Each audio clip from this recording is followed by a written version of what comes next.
अपदीपो भव में आप सबका हृदय से स्वागत है। नमो बुद्धाय। तो अपने ज्ञान मार्ग की साधना को आगे बढ़ाएंगे और आज हमारा 14वां दिन है। जो भी हमने प्रण किया था 21 दिन का, तो समय को ना गंवाते हुए, जैसे कि हम सुखासन पे बैठते हैं जिसमें आपको आराम महसूस हो, जिसमें आप अधिक से अधिक कंफर्ट हो, जितना ज़्यादा देर जितना अच्छे से बैठ सकते हैं वो बैठिए। शरीर को बिल्कुल समान अवस्था में रखिए।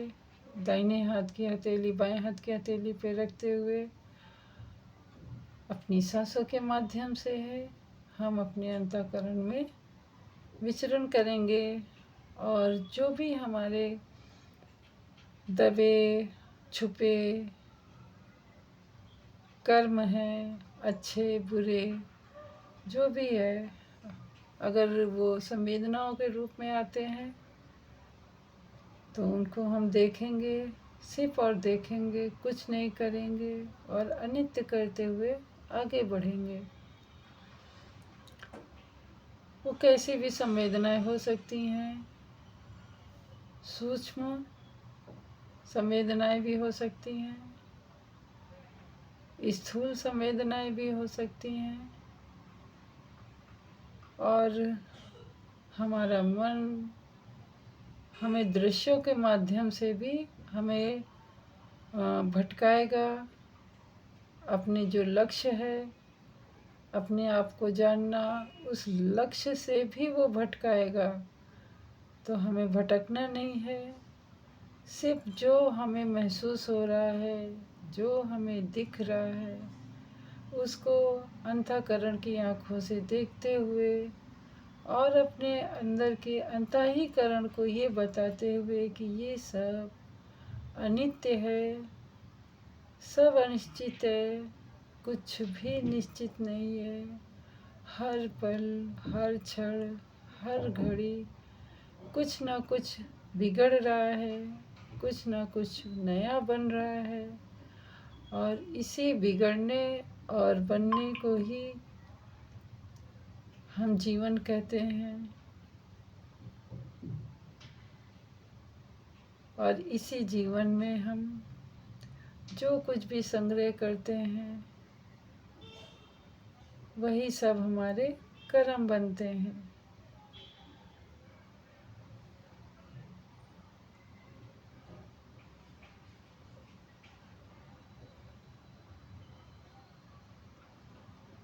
अपनी सांसों को हम बड़े ही ध्यान से उनका अवलोकन करेंगे,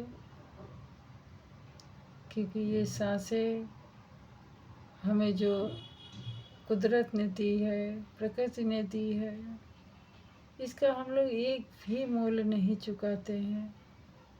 परंतु ये कितनी कीमती हैं। जब ये हमारे जीवन से चली जाती हैं ये सांसें, तब इनका महत्व हम लोगों को समझ में आता है।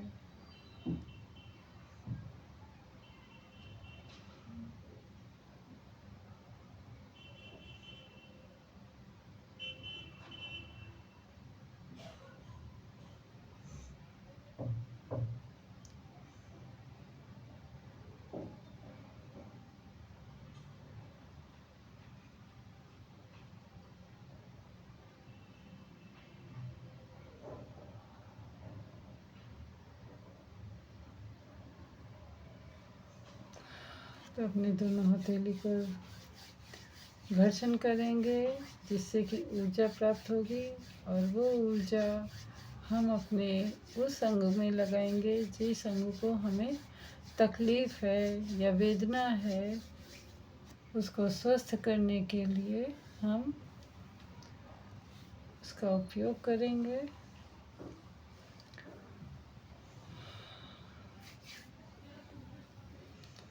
क्योंकि हमारी ये हथेलियाँ सिर्फ हथेलियाँ नहीं है, ऊर्जा का जिसको कहते हैं कि चाबी, ये ऊर्जा को अपने संरक्षण में रखते हुए हर जगह पे पहुंचाने का काम करती हैं। और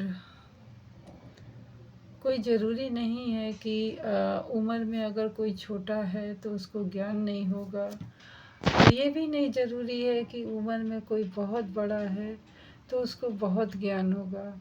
हमने अपने इस अल्प जीवन में बहुत कुछ सीखा है इसी ध्यान साधना के माध्यम से।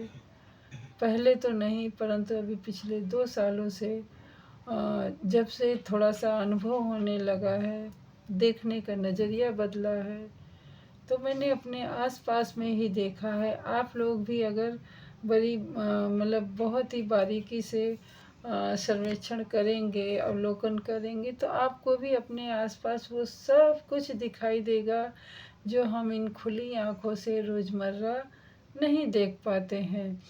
तो मैं कह रही थी कि अगर बड़ी उम्र है उन किसी का भी इस जगत में अगर किसी की बड़ी उम्र है तो उसकी उम्र से आप उसके ज्ञान का अंदाज़ा नहीं लगाइएगा, और ना ही कोई छोटा है और उसकी उम्र से आप सोचिए कि उसको कुछ नहीं आता है। तो ज्ञान का कोई माप नहीं है, कोई ऐसा नहीं है कि तौल नहीं है कि किसके अंदर कितना ज्ञान संग्रहित है।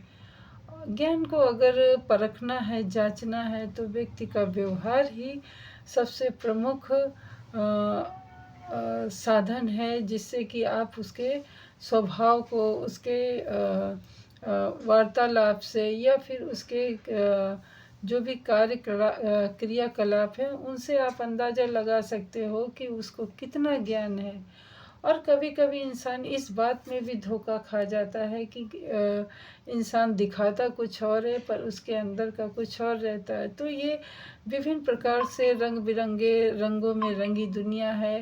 रंग बिरंगे रंगों से रंगी दुनिया का मतलब है कि विभिन्न प्रकार के विचार वाले, मान्यता वाले सभी लोग इस धरती पर रहते हैं। तो कोई ज़रूरी नहीं कि हम हर किसी की मान्यता या विचारों को माने। हर कोई अपने विचारों को उत्तम कहता है, तो ठीक है, क्योंकि प्रकृति ने हम सबको विभिन्नता दी है, उसी प्रकार विचारों में भी विभिन्नता है। तो सबके विचारों का महत्व है, सबकी भावनाओं का महत्व है। ये सब ध्यान में रखते हुए आप न किसी को आहत करिए और ना आपको कोई आहत कर पाए, बस इस बात का ध्यान रखिएगा। आपको कभी कभी लगता है ना कि किसी को हिंसा करने में सुकून मिलता है और किसी को मौन रहने में सुकून मिलता है। तो ये ज़रूरी नहीं हो जाता कि हिंसा आवश्यक है या फिर हिंसा अच्छी है। आप अगर हिंसा करके आपको सुख मिल रहा है, परंतु जिसके प्रति आपने हिंसा जताई है या फिर वो हिंसा का पात्र हुआ है, वो तो सुखी नहीं है। बौद्ध जी इसी जगह पे सब मान्यताओं और सबके विचारधाराओं से अलग होते हैं। उनका मानना है कि ठीक है, हम अगर इतने समझदार हो गए तो हमें तो कोई दुख छू नहीं पाएगा, परंतु हमारे द्वारा किसी को दुख ना हो, ये बात बुद्ध जी की सब उनको सबसे अलग रखती है। और यही बात मुझे भी बहुत भाती है। तो मैं अपनी वाणी को यहीं पे विराम देती हूँ और मिलती हूँ अगली वीडियो में। तब तक के लिए नमो बुद्धाय, मंगल हो आपका भी, हमारा भी, उस सृष्टि के समस्त प्राणीजनों का हृदय में मंगल कामना रखें। और अगर बुरे विचार आए तो उनको अन्यथा अवश्य करें।